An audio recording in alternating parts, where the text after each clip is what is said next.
The morning sun filtered through the tall windows of the Vienna Conservatory, casting long shadows across the polished marble floors. It was 1902, and the building stood like a monument to musical excellence, its walls echoing with the sounds of scales and arpeggios from dozens of practice rooms. Anna clutched her father's arm tightly as they climbed the wide stone steps leading to the entrance. She was 12 years old, small for her age, with dark hair pulled back neatly and eyes that stared straight ahead but saw nothing. Her white cane tapped rhythmically against each step, a sound that seemed impossibly loud in the quiet morning air. "We're almost there, my darling," her father whispered, his voice tight with emotion. He was a tailor by trade, a simple man with calloused hands who had worked extra hours for 3 years to afford this moment. His wife had taken in laundry and mending until her fingers bled. All for this day. All for Anna. The conservatory had never accepted a blind student before. The letter of acceptance had come as a shock, arrived after Anna's audition where she had played from memory a piece she had heard only twice. The panel of judges had sat in stunned silence before one of them finally asked, "How did you do that, child?" Anna had simply smiled and said, "I just listened." Now as they entered the grand foyer, the sounds of the conservatory washed over her like a wave. She could hear everything: the squeak of a violin from somewhere high above, the deep rumble of a cello in a room to her left, someone practicing piano scales, the notes tumbling over each other in a waterfall of sound. To Anna, who had lived in darkness since she was 3 years old, the world was made of sounds, and music was her language. "Wait here," a stern voice commanded. A woman approached them, her shoes clicking sharply against the floor. "You must be the new student. And you're the father?" The disapproval in her tone was barely concealed. "Yes, ma'am," Anna's father replied, removing his worn cap. "This is my daughter, Anna. She's here for the advanced piano program." The woman, who introduced herself as the registrar, looked down at Anna with barely disguised skepticism. "The advanced program," she repeated slowly, as if tasting something bitter. "Well, the director has made his decision, though many of us questioned it. You'll be in Professor Hoffman's class. He's our most distinguished instructor." She handed some papers to Anna's father. "She'll need to follow all the same rules as the other students. No special treatment. If she cannot keep up, she will be dismissed. Do you understand?" Anna felt her father's arm tense beneath her hand, but his voice remained steady. "My daughter will not need special treatment, ma'am. She only needs a chance." The registrar made a sound that might have been a laugh or a cough. "We shall see. Follow me." They walked through corridors that seemed to stretch on forever. Anna counted the turns, memorized the sounds each hallway made, noticed how the acoustics changed in different spaces. This was how she learned to navigate the world, by building maps in her mind made of echoes and footsteps. Finally, they stopped outside a large room. Through the door, Anna could hear voices, young voices, chattering and laughing. The registrar knocked sharply and entered. "Your new student has arrived, Professor Hoffman," she announced. The room fell silent. Anna could feel dozens of eyes on her, though she couldn't see them. She straightened her back and lifted her chin. Her father had taught her to walk with pride no matter what. "Ah, yes, the blind girl." The voice belonged to a man probably in his 50s, with a tone that dripped with disdain. Come in, come in. Let's have a look at you." Anna's father squeezed her hand once before letting go. She heard him leave, heard the door close behind him. She was alone now, standing in front of strangers who were already judging her. "Well, don't just stand there," Professor Hoffman said. "Come forward. Let's see what the conservatory has burdened me with." Anna walked forward carefully, her cane sweeping side to side. She heard snickers from some of the students. Someone whispered, "How is she supposed to read music?" Another voice replied, "Maybe she'll play by smell." More laughter. Professor Hoffman didn't silence them. Instead, he said, "Class, this is Anna. The directors, in their infinite wisdom, have decided that our conservatory should accept students who cannot even see the sheet music in front of them. I'm sure you're all curious how this experiment will work out." The way he said experiment made Anna's stomach twist. But she had faced worse than this. She had faced pity. She had faced disgust. She had faced people who spoke to her father about her as if she couldn't hear. This was just another challenge. "There's a piano at the front of the room," Professor Hoffman continued. "Can you find it, or shall I draw you a map?" More laughter from the students. Anna didn't need help. She could hear the piano. Every instrument had its own voice, even when silent. The piano at the front of the room was a grand piano. She could tell from the way sounds bounced off it. She walked toward it confidently, her cane finding the bench, her hands finding the smooth keys. "Very good," Professor Hoffman said mockingly. "You found the piano. Now can you play it? Or did the admissions committee forget to ask that question?" Anna sat down on the bench and placed her hands on the keys. They felt cool and familiar beneath her fingers. This was the one place in the world where she never felt blind. At the piano, she could see everything. "What would you like me to play, Professor?" she asked quietly. Oh, the student asked the teacher what to play. How delightful. He paused, and Anna could imagine him smirking. "Very well. Do you know Beethoven's Moonlight Sonata? First movement?" Did she know it? Anna had heard it performed by a traveling pianist 2 years ago at a church concert. She had gone home and played it from memory that same evening, while her mother wept in the corner. "Yes, Professor," she said simply. "I know it." "Then play." Anna closed her eyes, though it made no difference to what she saw. She took a breath, and then her fingers found the opening notes, the haunting triplets that sounded like moonlight on water, the melody that Beethoven had written in his own growing darkness. As she played, the room changed. The whisper stopped. The laughter died. There was only the music, pouring from her fingers like water from a spring, natural and pure and impossible to stop. When the last note faded into silence, Anna sat very still. She waited for Professor Hoffman to speak, to tell her what he thought. But the silence stretched on and on. Finally, a girl's voice spoke up from somewhere in the room. "That was beautiful." Professor Hoffman cleared his throat loudly. "Yes, well, you've obviously practiced that piece extensively. Let's see how you handle something you haven't memorized. Class dismissed for today. Anna, you will stay behind." The students filed out, some of them whispering to each other. Anna remained at the piano, her heart pounding. She had passed the first test, but somehow she knew the real challenge was only beginning. The door clicked shut as the last student left the room. Anna sat perfectly still at the piano bench, her hands resting in her lap. She could hear Professor Hoffman walking slowly around the room, his leather shoes making deliberate sounds against the wooden floor. He was circling her like a predator studying its prey. "So," he finally said, stopping somewhere behind her, "you can play Beethoven, congratulations, but let me be clear about something, girl. This conservatory has standards that have been maintained for over 100 years. We produce the finest musicians in all of Europe, concert pianists, composers, artists who perform for royalty." He paused, and Anna heard him pick something up from his desk. Papers rustling. "Your admission here was not my decision.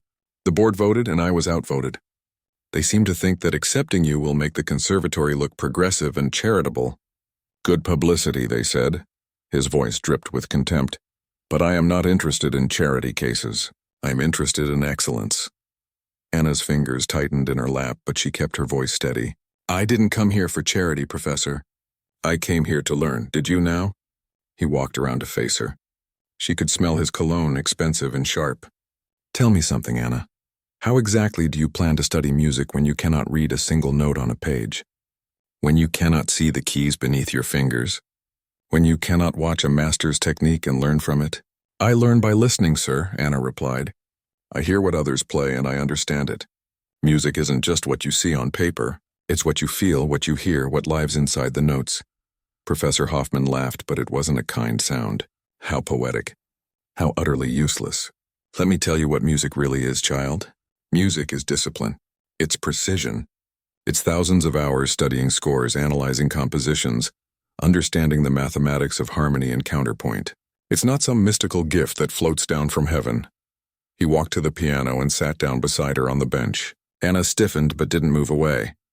"I'm going to play something for you," he said, "just once. It's a piece by Chopin, one of his etudes, Opus 10, number 4. It's considered one of the most technically difficult pieces ever written. Fast, complex, demanding absolute precision. Most of my advanced students practice it for months before they can play it properly." Anna heard the challenge in his voice. She understood what he was doing. He was trying to prove she didn't belong here. "After I play it," he continued, "I want you to play it back for me. Right now. No practice, no preparation. If you can do that, then perhaps you have some small justification for taking up space in my classroom. If you cannot, then I will personally recommend to the board that your admission be revoked. That's not fair, Anna said quietly. You wouldn't ask this of any other student.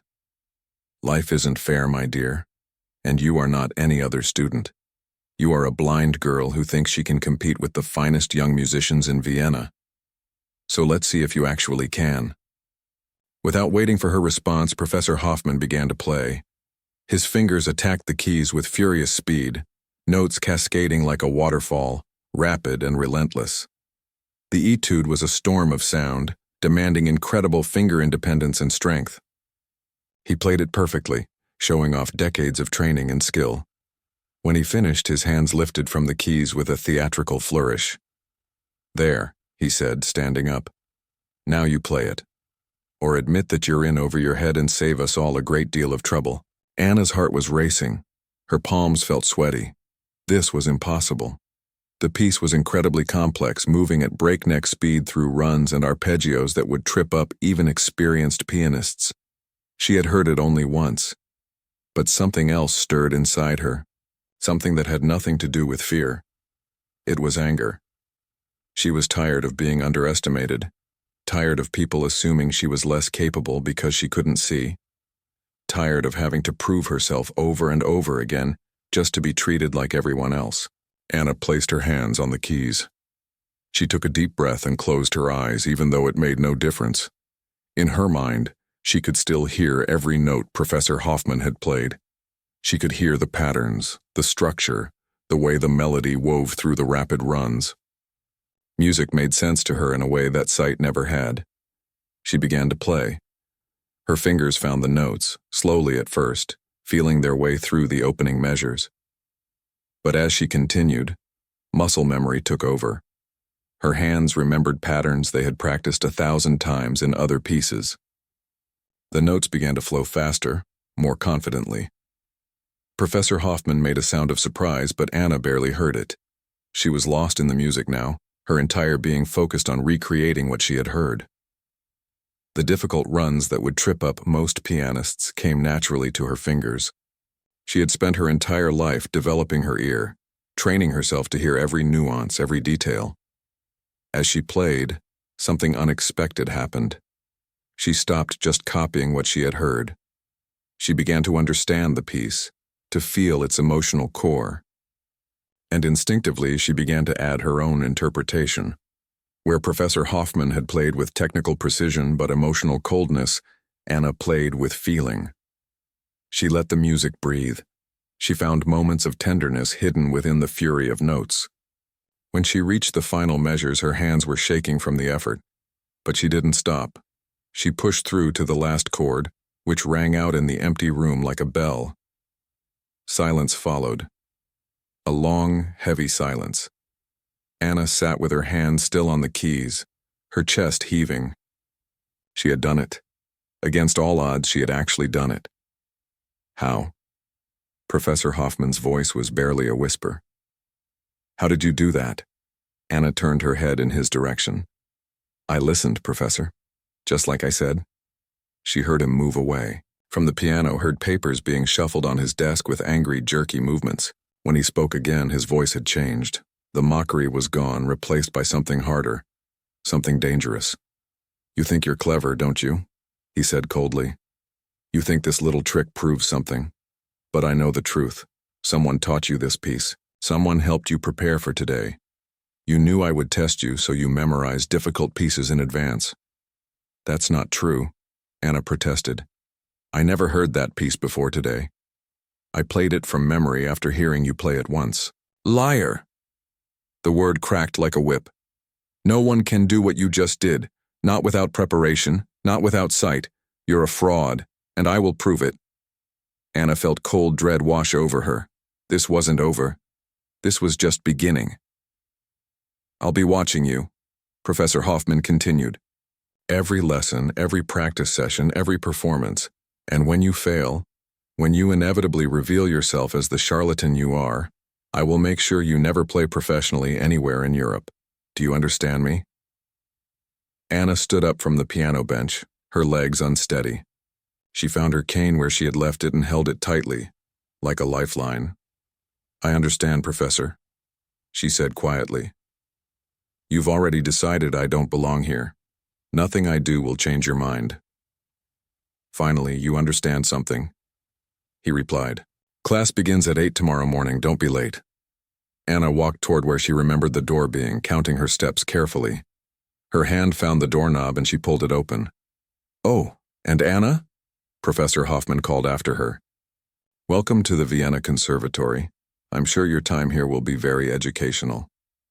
The way he said it made it sound like a threat. Anna stepped into the hallway and closed the door behind her. Only then did she let herself lean against the wall, her whole body trembling. Her father was waiting for her at the end of the hall, and when she heard his footsteps rushing toward her, she finally let the tears come. "Anna? What happened? Are you all right?" She couldn't speak. She just held on to her father while he stroked her hair and whispered that everything would be fine. But Anna knew better.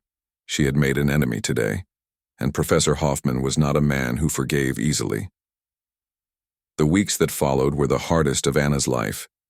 Every morning she woke before dawn to practice at the old upright piano in their small apartment. Her fingers would be stiff from the cold, but she played anyway, running through scales and exercises until her mother called her for breakfast. Then her father would walk her to the conservatory, his hand steady on her arm, his voice full of encouragement even though she could hear the worry beneath it. Professor Hoffman made good on his promise. He watched her like a hawk, waiting for her to stumble. In class, he would call on her without warning, demanding she identify complex chord progressions by ear or explain advanced music theory.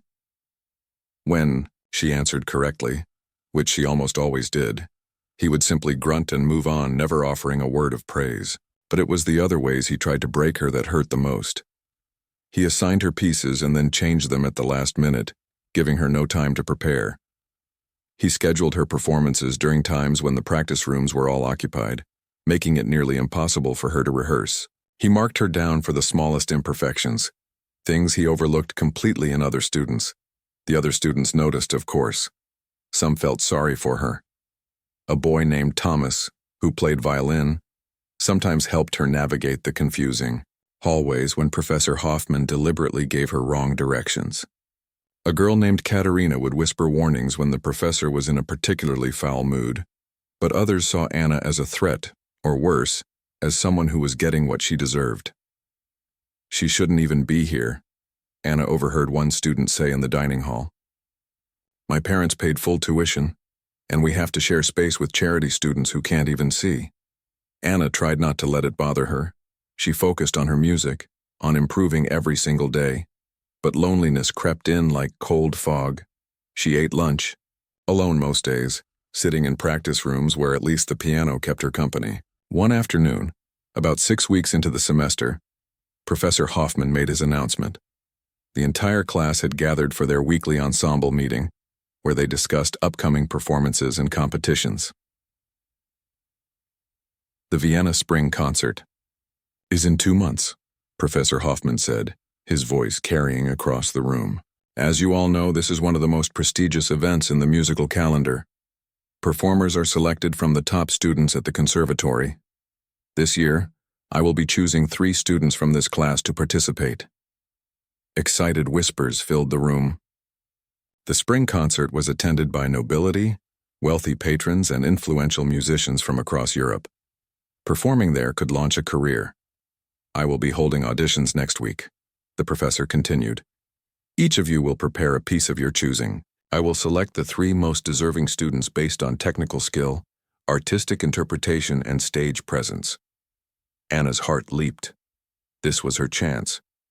If she could perform at the spring concert, if she could show everyone what she was capable of, maybe they would finally see her as a real musician and not just a blind girl who got lucky. That evening, she stayed late in the practice room, working on a piece by Mozart that she had been perfecting for months. She knew every note by heart, had shaped every phrase with care. This would be her audition piece. But the next morning, when she arrived at class, Professor Hoffman called her to his desk before the other students arrived. "Anna," he said, his voice sickeningly sweet. "I wanted to speak with you about the spring concert auditions." "Yes, Professor?" Anna stood straight, her hands gripping her cane. "I've been thinking about your situation, about the challenges you face. And I've decided that it would be unfair to put you through the stress of auditioning." Anna's stomach dropped. "What do you mean?" "I mean that I'm excusing you from the audition process. You don't need to prepare anything. I wouldn't want you to feel pressured to compete with students who have certain advantages that you lack." "I want to audition," Anna said firmly. "I've been preparing. I'm ready. I'm sure you think you are, my dear. But the spring concert is not just about playing the right notes. It's about presentation, stage presence. The audience needs to see the performer, to connect with them visually. How can you make eye contact with the audience when you cannot see them? How can you bow properly when you cannot see where the audience is sitting?" His words were like knives, each one carefully placed to wound, but Anna refused to back down. "Other blind musicians have performed in public before," she said. "I can learn the stage layout. I can practice my movements. Please, Professor, let me audition like everyone else." Professor Hoffman sighed heavily as if dealing with a stubborn child. "Very well. If you insist on embarrassing yourself, who am I to stop you? But don't say I didn't warn you." Anna spent every free moment over the next week preparing. She had Thomas help her understand the exact layout of the audition room, where the piano sat, how many steps to the bench, where to bow. She practiced her piece until her fingers ached, refining every detail until it was perfect. The day of the auditions arrived. Anna was scheduled to perform last after all the other students. She sat in the hallway outside the audition room, listening to each performance through the door. They were all good. Some were exceptional. Her hands began to sweat. Finally, her name was called. She stood and walked into the room, counting her steps carefully. She could feel the judges watching her, could hear them shifting in their seats. Professor Hoffman was there along with 2 other faculty members. "Whenever you're ready, Anna," one of the other judges said kindly. Anna found the piano, sat down and positioned her hands on the keys. She took a breath and then she began to play. The Mozart sonata poured from her fingers like light. Every note was crystal clear, every phrase shaped with emotion and intelligence. She had never played it better. When she finished, she stood and bowed carefully in the direction of the judges, just as she had practiced. "Thank you, Anna," the kind judge said. "That was lovely." She walked out of the room with her head high, feeling hopeful for the first time in weeks. 3 days later, the results were posted. Anna had Thomas read them to her in the hallway, both of them standing in front of the bulletin board where a crowd of students had gathered. "It's Helena, Friedrich, and Robert," Thomas said quietly. "I'm sorry, Anna." Anna felt the world tilt beneath her feet. She had played better than at least 2 of those students. She knew she had. "That's not fair," Thomas said angrily. "You were better than Robert." Everyone heard it, but Anna already knew what had happened. She had played perfectly, and it hadn't mattered. Professor Hoffman had made his decision before she ever sat down at that piano. That evening, she didn't go home right away. She found an empty practice room in a distant corner of the conservatory and sat at the piano in the dark. Not that the darkness mattered to her. It never had. She was so tired. Tired of fighting, tired of proving herself, tired of being treated like she didn't belong. Maybe everyone was right. Maybe she should just give up and go home. Her fingers found the keys almost by themselves and she began to play. Not Mozart or Beethoven or anything she had been assigned. She played her own music, melodies that came from somewhere deep inside her, notes that expressed everything she couldn't say out loud, the anger, the hurt, the loneliness, but also the beauty she still believed in. She didn't hear the door open. She didn't hear the footsteps approaching. She was lost in her own world, in her own music. When she finally stopped playing, a voice spoke from the doorway, making her jump. That was extraordinary. Anna turned, startled. "Who's there?" "My name is Gustav Mahler," the voice said, coming closer. "And I think you might be the most talented student in this entire conservatory." Anna's breath caught in her throat. Gustav Mahler. The Gustav Mahler, director of the Vienna Court Opera, one of the most famous conductors and composers in all of Europe. What was he doing here? And more importantly, why was he talking to her? "I've been hearing stories about a blind girl who plays like an angel," Mahler continued. "I came to see if the stories were true, and now I know they are." He sat down on the bench beside her, and Anna could hardly believe this was happening. "Tell me, Anna, he said gently. How would you like to play at the Musikverein? In front of all of Vienna? And just like that, everything changed. Anna couldn't find her voice. Gustav Mahler was sitting beside her, asking if she wanted to perform at the Musikverein. The Musikverein, the golden concert hall where the greatest musicians in the world performed, where emperors and aristocrats came to hear symphonies, where legends were born. I don't understand, she finally managed to whisper. Why me? Mahler chuckled softly. Because talent like yours doesn't come along very often, and because I believe the world needs to hear what you have to say through your music. He paused. I heard what you played just now. That wasn't Mozart or Chopin. That was yours, wasn't it? Anna nodded, unable to speak. I thought so. It had something those old masters never quite captured. It had your truth in it. He stood up and she heard him walk around the small practice room. Let me tell you something, Anna. I've spent my entire life in music. I've conducted the greatest orchestras, worked with the finest soloists. And do you know what I've learned? The musicians who move people aren't always the ones with perfect technique or flawless sight reading. They're the ones who have something to say, something real. But Professor Hoffman says I'm not ready. He says I don't have proper stage presence, that I can't connect with an audience. Professor Hoffman is a fool. The words were blunt but not unkind. A technically skilled fool, but a fool nonetheless. I watched your audition, Anna. I was sitting in the back of the room where no one could see me. You played beautifully and Hoffman rejected you anyway.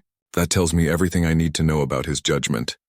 Anna felt tears welling up in her eyes. Someone believed in her. Someone important actually believed in her. So here's what I'm proposing, Mahler continued.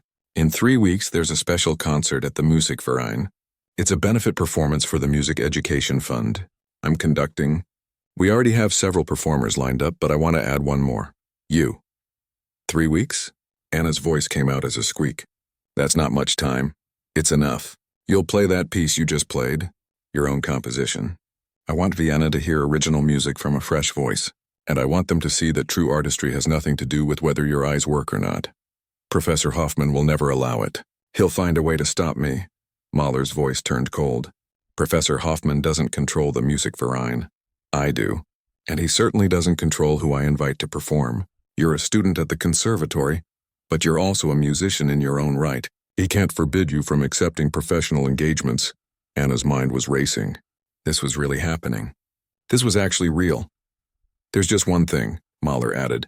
You'll need to polish that piece. Give it structure, a proper beginning, middle, and end. What you played was beautiful, but it was improvisation. For a performance like this, you need a complete composition. I can do that, Anna said quickly. I have so many ideas. I've been hearing this music in my head for years, but I never thought anyone would want to hear it. Well, they do. I do. She heard him moving toward the door. I'll have my assistant contact you with the details. Rehearsals begin in a week.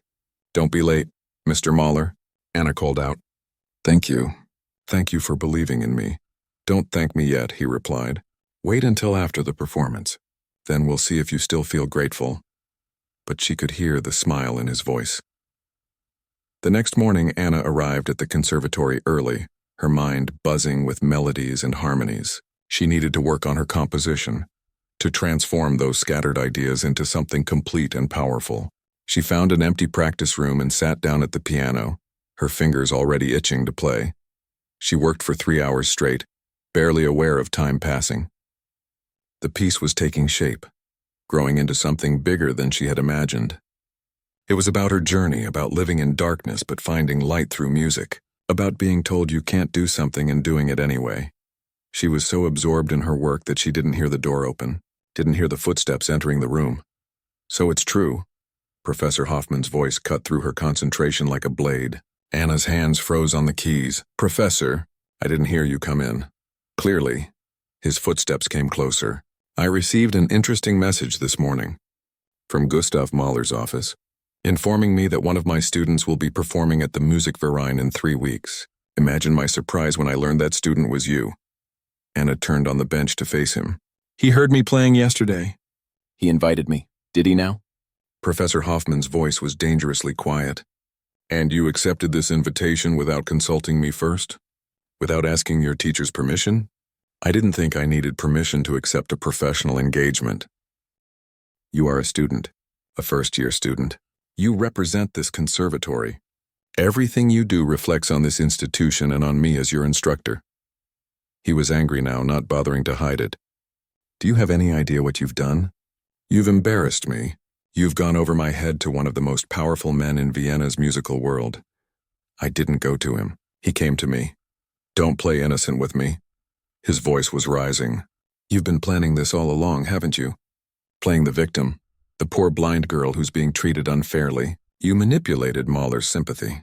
You're using your disability to gain advantages you haven't earned." Anna stood up, her hands shaking with anger. "I've earned everything. I practice harder than anyone in this class. I'm here 2 hours before everyone else, and I leave 2 hours after they're gone. I've done everything you've asked and more. But nothing is ever good enough for you because you decided from the first day that I don't belong here. You're right. You don't belong here." The words were cold and final. "And after you humiliate yourself at the Musikverein, everyone will know it. You think you're ready to perform in front of Vienna's elite? You'll freeze up there. You'll get confused, lose your place. You'll prove exactly what I've been saying all along." "I won't fail," Anna said, but her voice wavered. "We'll see." Professor Hoffman walked toward the door, then stopped. "Oh, and Anna, consider yourself removed from all ensemble work for the remainder of the semester. You want to be a solo performer? Then you can be solo in every sense of the word. No more orchestra practice, no more chamber music groups. You're on your own." The door slammed behind him. Anna sank back down onto the piano bench, her whole body trembling. She had won the opportunity of a lifetime. But she had also made her situation at the conservatory so much worse. Professor Hoffman would make her life miserable now. He would poison the other faculty against her, turn students away from her, do everything in his power to make her quit. But she couldn't think about that now. She had 3 weeks to prepare for the most important performance of her life. 3 weeks to prove that she belonged on that stage. The next few days were a blur of practice and preparation. Mahler's assistant, a kind woman named Helena, helped Anna refine her composition. They worked together for hours, Helena writing down the notes as Anna played, helping her organize the structure and develop the themes. At the conservatory, things got worse. True to his word, Professor Hoffman removed her from all group activities. Other students began avoiding her, afraid of being associated with someone who had angered the most powerful teacher in the school. Even Thomas and Katerina, who had been friendly before, kept their distance. Anna ate alone, practiced alone, walked the halls alone. Some nights she cried herself to sleep, wondering if this was all worth it. But then she would wake up the next morning and remember what Mahler had said. She had something to say through her music, something real. 1 week before the concert, Professor Hoffman made his final move. Anna was called to the dean's office, a place she had never been before. Her father came with her, taking time off from his tailoring work, his face tight with worry. The dean was an elderly man with a raspy voice. "Anna, Professor Hoffman has filed a formal complaint against you. He claims you've been insubordinate, that you've violated conservatory policies, and that your behavior is unbecoming of a student here."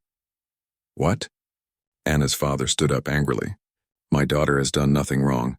She was invited to perform by Gustav Mahler himself." "Please sit down, sir." The dean sounded tired.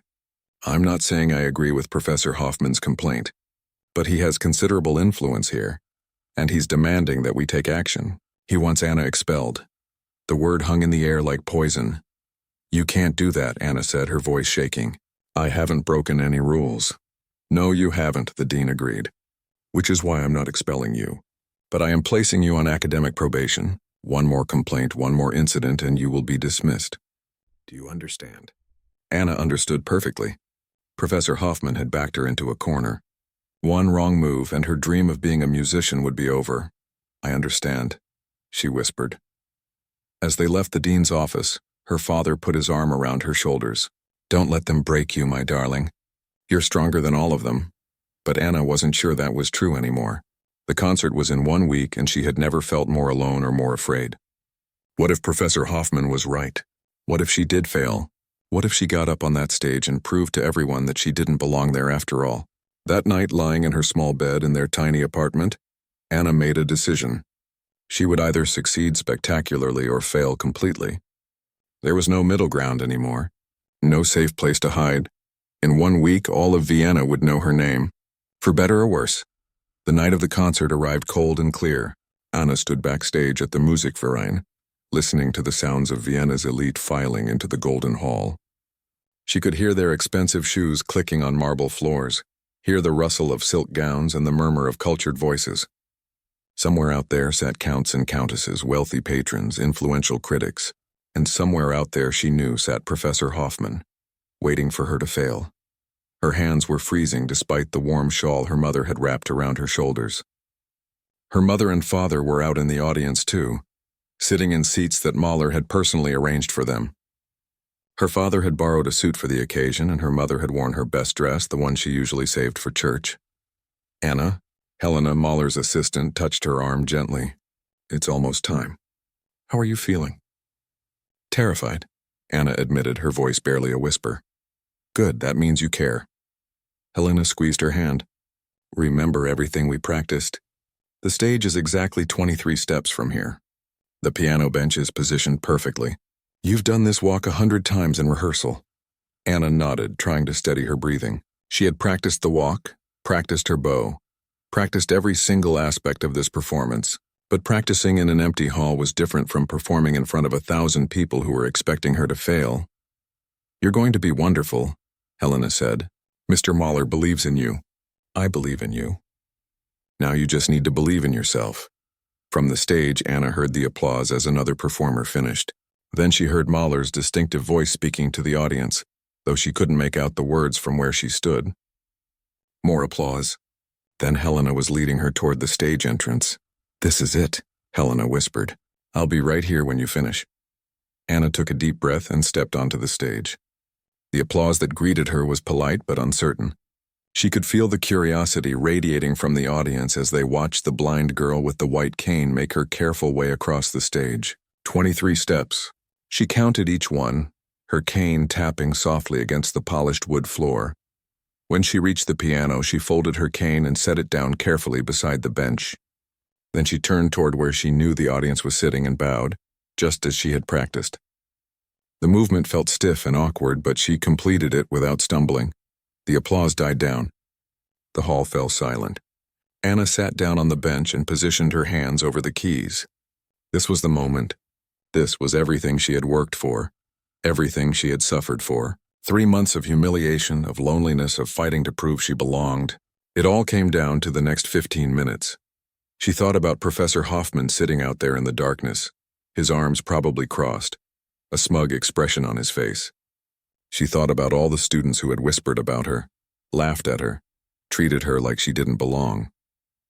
She thought about everyone who had ever looked at her with pity or dismissed her because of what she couldn't see.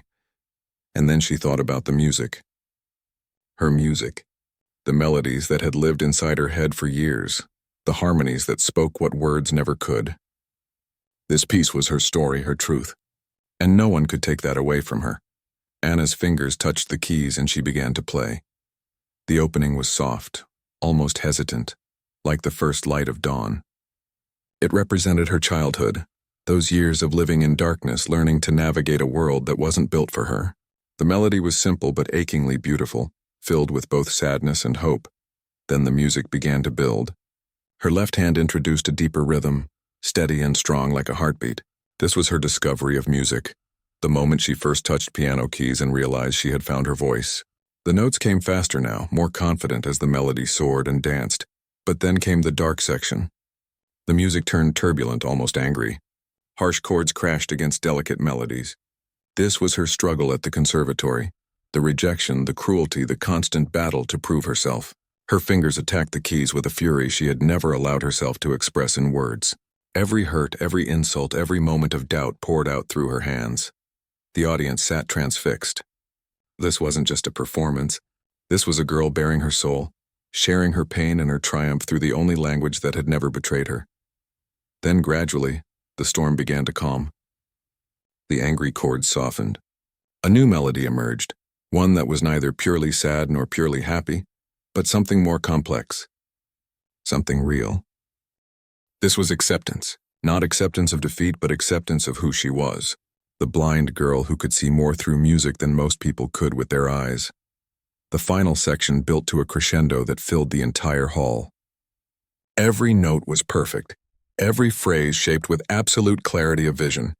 Anna's hands flew across the keys with impossible speed and precision, playing passages that would challenge any concert pianist. But it wasn't just technical skill. It was poetry. It was truth. The final chord rang out, hanging in the air like a prayer. Anna lifted her hands from the keys and sat perfectly still, her chest heaving, her entire body shaking from the effort. For a moment, there was only silence. Complete, total silence. Then the hall exploded. The applause was like thunder, like 1,000 voices shouting at once. Anna heard people standing up, heard the stomping of feet, heard voices crying out, "Brava, brava!" The sound was overwhelming, almost frightening in its intensity. She stood up on shaky legs and bowed, tears streaming down her face.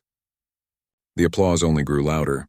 She bowed again, her hands trembling as she gripped the piano for support. From backstage, she heard Helena calling to her, guiding her back. Anna found her cane and made her way off the stage, but the applause followed her, continuing even after she disappeared from view.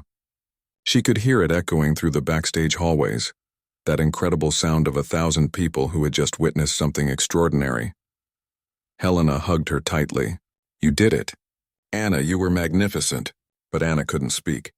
She was crying too hard, all the fear and tension of the past months pouring out in great shaking sobs. Helena just held her, letting her cry, whispering that it was over, that she had won. Mahler found her a few minutes later, still backstage, her face red and tear-stained. "Anna," he said, and his voice was thick with emotion, "in 40 years of music I have never seen anything quite like that. You didn't just play the piano tonight. You changed hearts, and did I really do well?" Anna asked, still hardly able to believe it.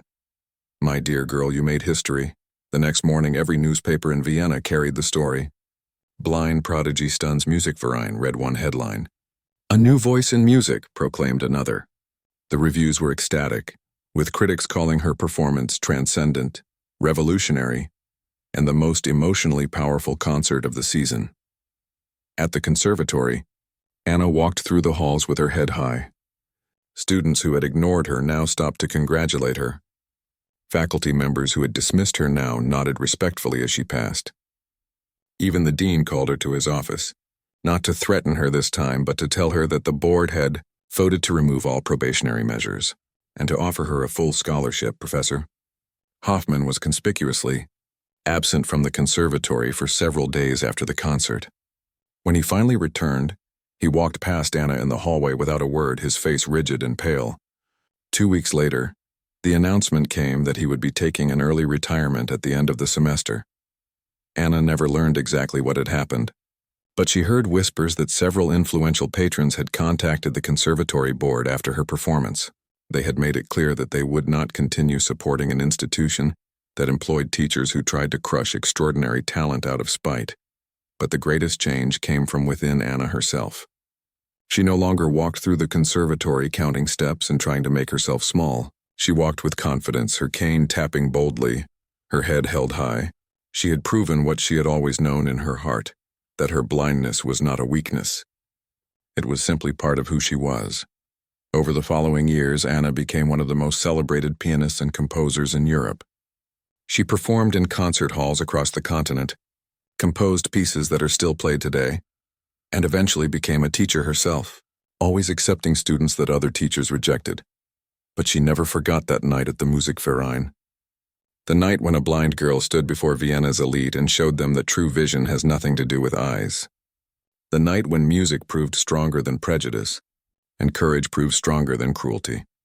Years later, when students asked her about that performance, about how she found the strength to face all that opposition, Anna would smile and say, "I just remembered that the darkness I live in taught me to hear things others miss.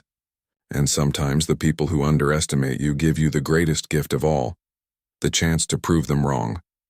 And then she would sit down at the piano and play, her fingers dancing across the keys, creating light in the darkness just as she always had, just as she always would.